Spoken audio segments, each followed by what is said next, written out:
Hello and welcome everyone, I am Sneaky Bard and I'm welcoming you to this new episode of Leveling Loremaster. Loremaster Leveling. There we go, Loremaster Leveling.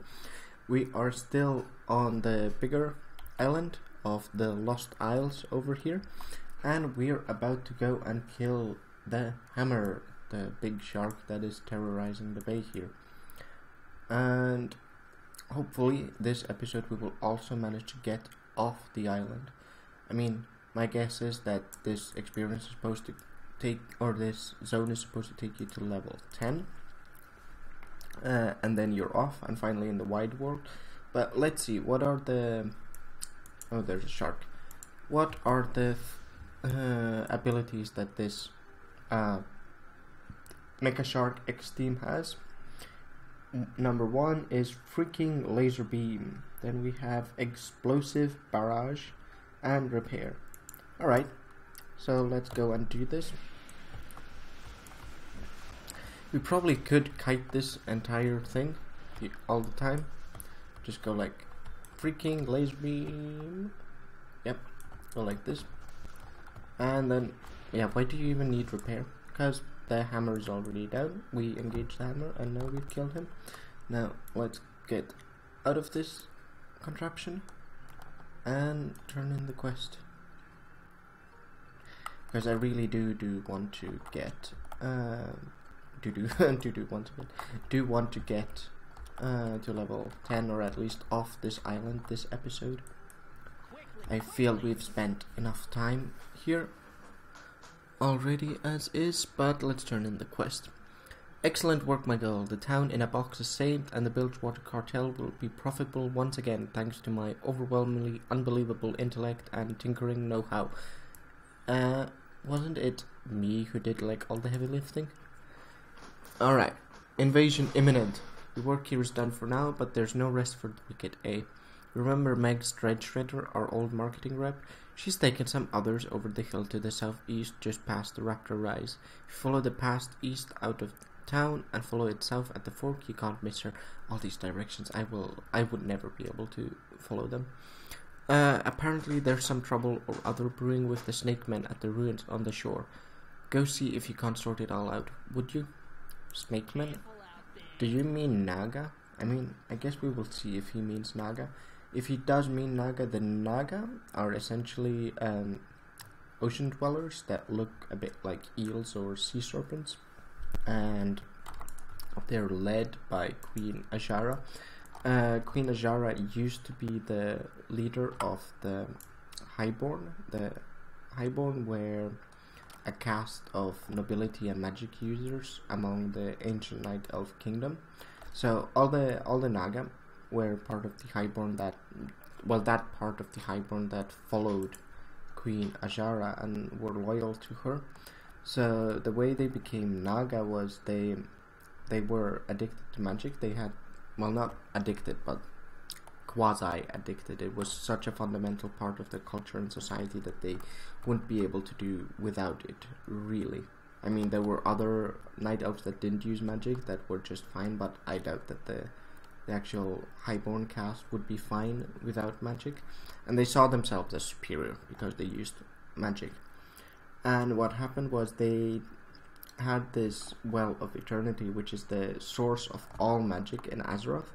And through it, they managed to contact Sargeras, a fallen titan that leads the Burning Legion. And Sargeras basically corrupted Ajara into promising her unfathomable power and making her into a goddess if she basically opened up a portal through the Well of Eternity, or through using it and letting the Legion invade Azeroth. Now what the Legion wants to do is it wants to burn all habitable worlds to ash, or at least subject its inhabitants and like incorporate it into the Burning Legion's army, in order to fight something called the Void Lords. Or at least that is the working theory of why Sargeras, a titan who was supposed to care about order, remember we talked about titans before, turned on his brethren and founded the Burning Legion. Now at the end of this conflict, which is the first invasion, not the first war, but the first invasion of the Legion, what happened was the Well of Eternity imploded, which caused the Sundering, and the Highborn were all plunged to the bottom of the ocean, where one of the old gods, at least that is how I understand it, one of the old gods offered them aid, basically saying, I will warp your forms into something that is more suitable to live underwater if you serve me, and that way you will not drown. And that is what happened. That was how the Naga were created. So let's turn this quest in though, and actually see if we are dealing with Naga. I assume we are, because of the ruins. Boss, we got a problem. Yeah, Bilgewater Cartel represent. Looks like the Naga down there in the ruins are preparing to invade our town in a box. Lots of dead scouts here as proof. I don't know about you, but I'm not about to let them try. Let's get the jump on them. Could you lay the foundations for our coastal holdings by replacing their banners with our own? That's some prime real estate down there. And another quest. I'm glad you're out here with us, Tafaruna. It's not easy getting stuff from Naga. Naga hide. It's oft whispered in dark corners of a material so fine, so exquisite to the touch, that goblins of sophisticated taste will spend any amount of moolah to get their hands on some. Of course, I'm speaking of Naga hide. Brett looks around to make sure no one else is listening. I know that you're going to head down there, and that it is inevitable that you're going to have to fight those snakes. Hey, they're not going to have a use for their hides anyway. They'll be dead. Okay, so we need to collect 5 Naga hides and plant 10 banners.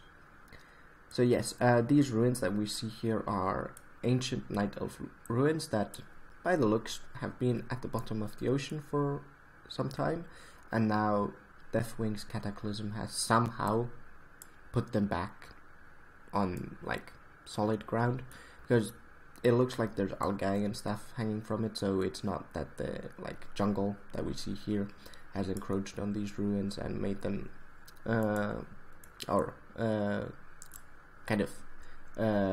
made vines and whatever grow there. I do think these ruins were submerged. It looks more like that.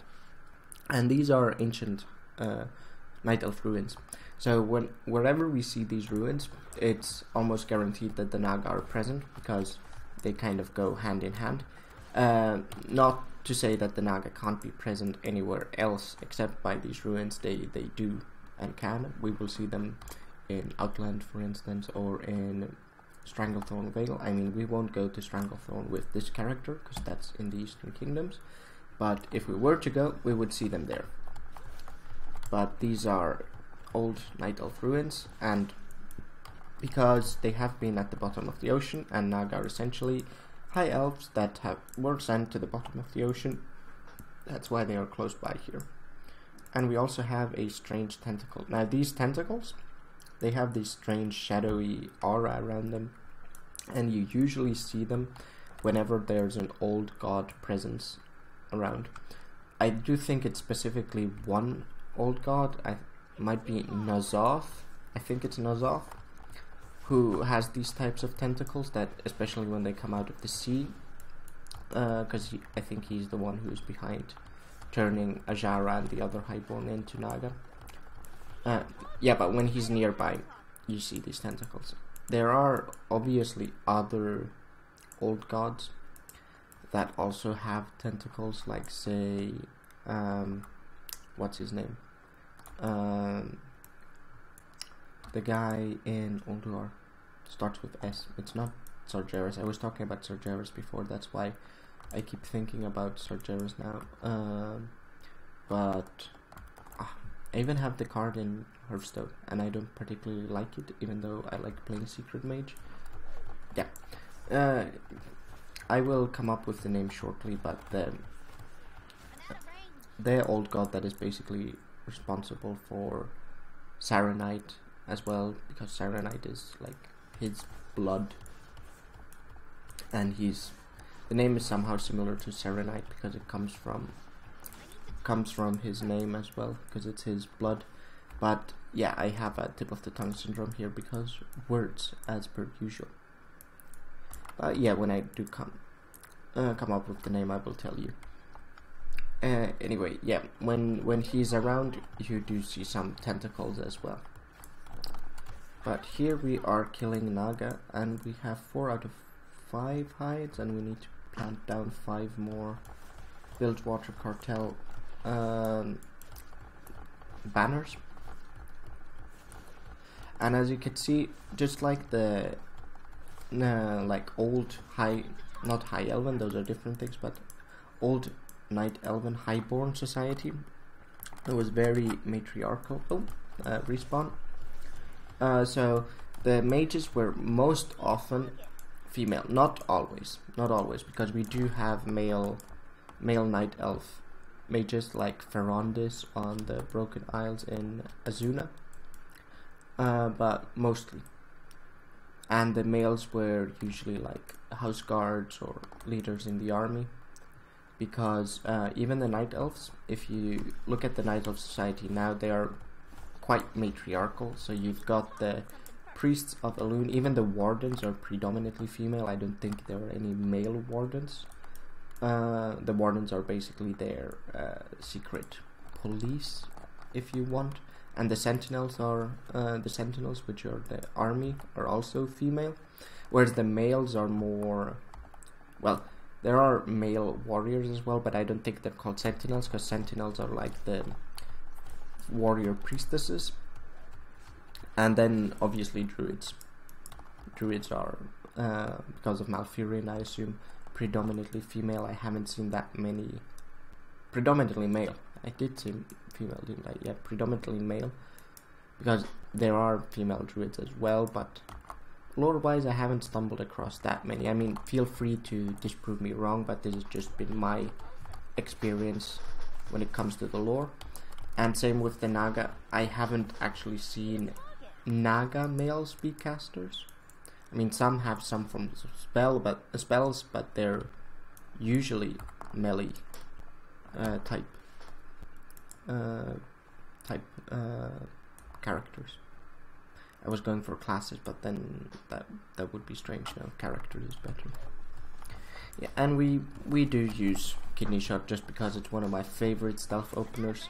Not super useful in PvE like raid content or dungeons or anything, but when you're just questing on your own, it's quite nice to do that. Let's go and kill one of these tentacles just to be sure that they don't drop a quest when you kill one of them. Da, da, da, da. Okay, it's coming out of stun. Let's there. Oh, we already killed it. No, it didn't drop or trigger a quest or anything. So let's just go back. We just got a bit of XP, some copper, and an inert elemental scintilla. Scintilla, I think it's scintilla. That's how the pronunciation goes. Stress should be on the second eye. So let's go and turn these quests in then. Where were they? Oh, there. Like very far up on the hill. And we are stealthing, just to be sure, in case there are respawns. Or some crazy Naga that decides to launch a dynamic wave of attacks here. So first, before we turn in, let's sell, because we do have a lot of junk on us. We might want to actually get rid of that. We could actually like drink our Kaja Cola. Apparently it gives you ideas. TM. Yeah, let's take a quest and then drink the Kaja Cola and see what happens, because as I did tell you guys, I've actually never done the Goblin Starter Zone quests before, so I'm quite curious what the deal is with them. So let's see. Let's drink the Kaja Cola. Invisible bunnies will put them all over the place and they'll control everything. Yeah, strange ideas indeed. Okay, let's turn this in. Well, how many do you have for me? I think that 95 to 5 split is more than generous. Yeah, 95% to me. We're going to be filthy rich, I tell you. Well, if you can get off this island, that is. Indeed. Okay, and the next one, Bilgewater Cartel represent. I wish I could have seen the looks on their scaly faces when you blew up their banners and replaced them with ours. On second thought, I don't want to be close enough to see their snarls. Okay, we're going to get an uncommon cloak. I don't think we have a cloak, so it's bound to be better than the one we have. Yep, gives us a whole 2 armor. Okay, irresistible pool pony. I think I've got a plan, and you're the only one that I know crazy enough to pull it off. Why am I the crazy person? Why can't anyone else do it? I need you to take this irresistible pool pony to the Vashelan spawning pool and inflate it. Then swim down to their hatchlings with it on. I'll bet anything that the hatchlings can be lured away to follow you. Bring them back here and we'll proceed to the next phase of the plan. Oh, so we are essentially kidnapping their young and holding them hostage. That is, well, she didn't tell me what the next phase of the plan is, but that is my assumption. So let's go and do that, and then we can call this an episode. We're still not getting off this island. I'm clearly talking too much. Or maybe I'm not. Maybe you're enjoying my ramblings. And then I'm clearly not talking too much. But pace-wise, this is not going as fast as I would have assumed.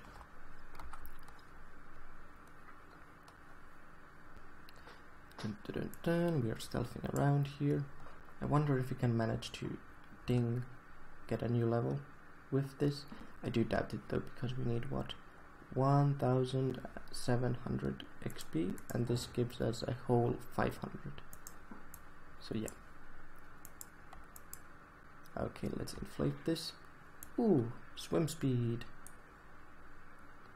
So let's go and find us some Naga hatchlings. Okay. Assume we need to kill the mother. Yeah, we can kill the mother without getting rid of the hatchling. Oh, and the Caticola increased our intellect as well. So let's go. We only need to click on one of them. That might mean that we could actually do this in stealth without having to resort to killing. Then again, probably when we start talking to the hatchlings, that will kick us out of stealth. Yeah, and we will have to kill these anyway, so didn't really matter. We have 9 hatchlings, we need 3 more. And luckily this allows us to breathe underwater, which is good. Because I completely didn't pay attention to whether we had a breath bar or not. But then we didn't, so there was nothing to pay attention to. Alright, these are the last hatchlings. Let's proceed to the next stage of the plan. And I will turn in this quest, read the quest text, and read the next stage of the plan, and then call this an episode. Yeah, we are completely like the Pied Piper of Hamelin here with the Naga. Ah, they look kind of cute. I like one of these as a battle pet. I totally dig that. I mean, we do have one in the form, let's see, pet journal, Flame, I think, yeah, Armand. Yeah, I do have a thing going on. Here, let's summon you. Summon? There. I do have a thing going on where all my battle pets are named after philosophers, so you might have seen there were quite a few of them. There. Look, he blends in splendidly. Okay, none of the others is like orange and fiery, but he does like blend in splendidly. Splendidly. There we go. Words, pronunciation. Ah, how cute. Alright. We stealthed past there. No need to kill any Naga. It's fun how they just don't do anything. They just like, all our young ones are following this flame emissary guy, and no idea why, but yeah, completely normal behavior. Let's let them pass. Okay, so let's turn this in. Oh, they're so cute. Yes, that's what I said. I like how we're thinking alike here. Yeah, I do like how an AI is thinking, clearly.